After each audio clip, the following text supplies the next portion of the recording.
Ava and Carol Detective Agency. The Mystery of the Pharaoh's Diamonds.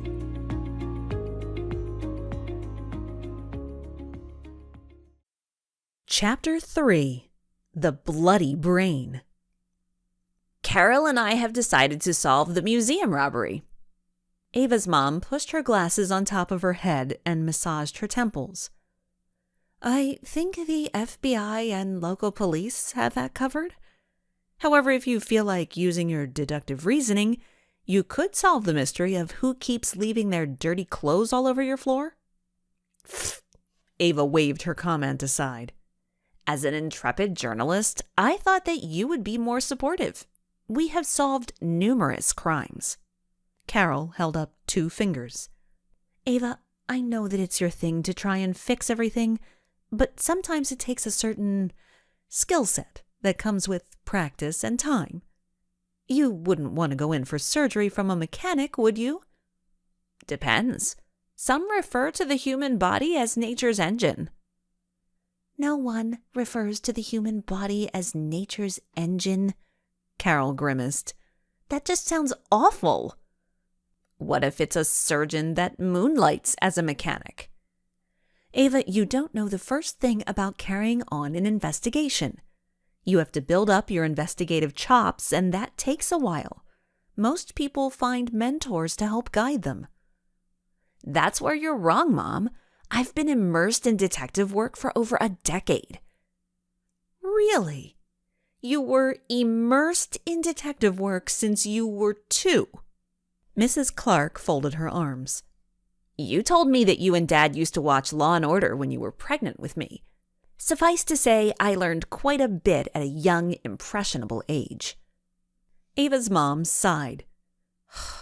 Why do I even bother? I think the FBI has everything under control. Plus, they've learned a lot since the Isabella robbery. I guess you're right, Mom. I don't know what I was thinking. Ava, said her mom softly. She stood and wrapped her arms around her daughter. It's wonderful to have a curious mind and that you want to help. I'm proud of you. Thanks. I get it. Carol and I need more practice. Start small, but aim high. Ava's mom squeezed her hard, then returned to her desk where there were dozens of papers scattered around her laptop. Well, we'll leave you to your work. Ava motioned for Carol to follow her into the kitchen. She grabbed 2 bowls from the cabinet and grabbed a carton of Ninja Chip ice cream. Ice cream so sneaky, you'll never see the calories coming. I'm guessing you are going to ignore everything your mom said. Yep, said Ava, licking her spoon. How are you supposed to get experience if you're not allowed to practice? Carol eyed the kitchen door. I think we should continue our conversation in a less public venue. Carol draped herself over Ava's bed, letting her head hang over the edge. What are you doing? Laughed Ava. Filling my brain with blood. It helps me think better. It's certainly attractive. Ava grabbed her laptop from her desk and hopped onto her bed. She flipped her computer open and opened a Word document. This is officially our 3rd case. Wonderful. Good things come in 3s. Carol pushed herself up and scooched over beside Ava. Feel smarter? Indubitably. Perfect. We need an official name for this investigation.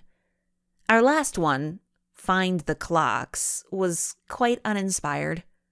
We need something with pizzazz. The Missing Diamonds? Do you even hear yourself? That's too generic. Something like The Case of the Pharaoh's Diamonds or The Ramesses Heist, suggested Carol. The Ramesses Heist. I have to say, it rolls off the tongue. The Ramesses Heist, Ava mouthed as she typed. So, what do we know so far? Honestly, not much. Carol screwed up her face. We know that 5 diamonds were stolen, that the robbery occurred while the museum was closed, that the museum had a new security system, Ava added. Oh, that it was a traveling exhibition. That the show had an Egyptian security specialist that traveled with the show. Good one, said Ava as she typed. Anything else? Not really. The police and the news haven't been very forthcoming with details. What's our hypothesis? By the way, Mrs. Wright would be so proud of us right now. Formulating a hypothesis. Carol chewed on her bottom lip. That the thieves knew about the exhibit ahead of time. That they most likely cased the museum and had already established what to do with the diamonds once they stole them, and that at this very moment they're trying to sneak them out of the country. That means time is of the essence, mused Ava. Especially if the thieves are trying to move the diamonds out of the country. Ava typed the details into the case file. If they're trying to smuggle them out of the country, they would have to deal with customs. Customs is no joke. Last time we went to Mexico, we had to go through an X-ray machine, and they searched our luggage. I'm pretty sure it's going to be that way no matter where you travel. I think we should start at the museum and see if we can find any clues there. We have a half day at school tomorrow, so we can go right after we get out. Perfect. I'll look online tonight and see if I can find out anything else about the heist. Me too, said Carol, fishing her phone from her pocket. She swiped a finger across the screen and fired off a text. I gotta run. Dinner's ready. Okay. Ava hopped off the bed and slipped her shoes on. Let me know if you find anything. Will do, said Carol, scrambling down the stairs. Oh, one other thought. Ava lowered her voice. See if your dad can tell you a little bit about the safe room the museum added. You never know what's going to be a clue. Good idea. Ava waited until Carol reached the bottom step before she switched the sprinklers on. She watched as her friend jumped from side to side, trying not to get wet. You always gotta be on your toes, smiled Ava, closing the front door. Chapter 4. The Crime Scene. It was a cloud-free day. The sun was shining brightly, casting a harsh glare off the asphalt as the girls rode their bikes down Main Street. They made a quick stop at Baker's Cafe, then continued through the center of town toward the museum. Ava wiped her brow with her forearm, squinting into the oncoming traffic.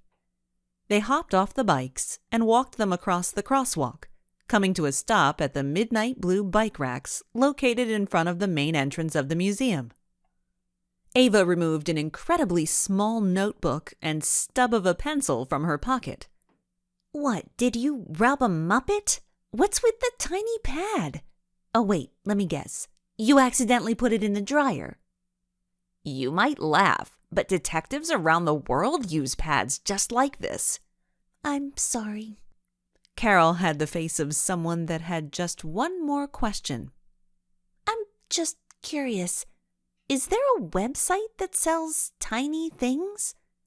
Yes, I believe it's where your parents got your brain. Lashing out.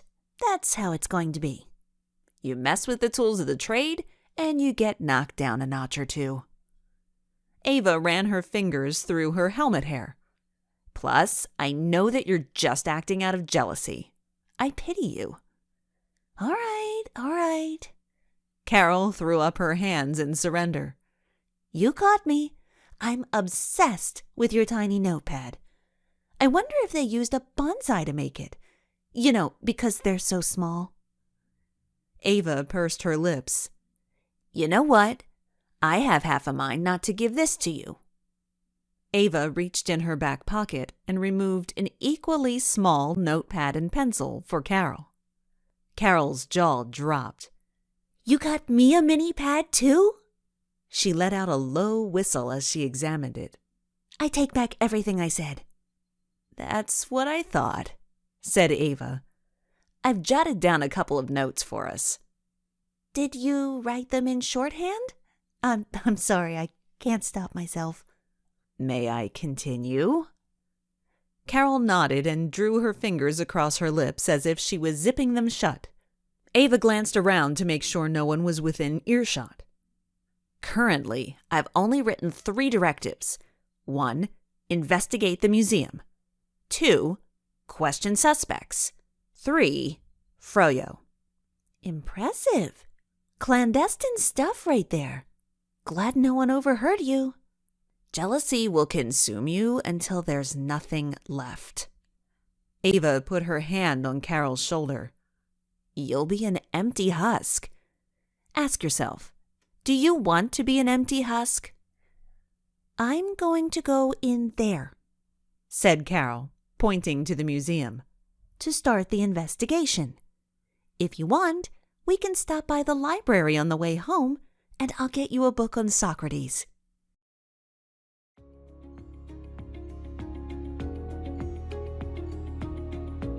If you're enjoying Thomas Lockhaven's audiobook content, please like and subscribe.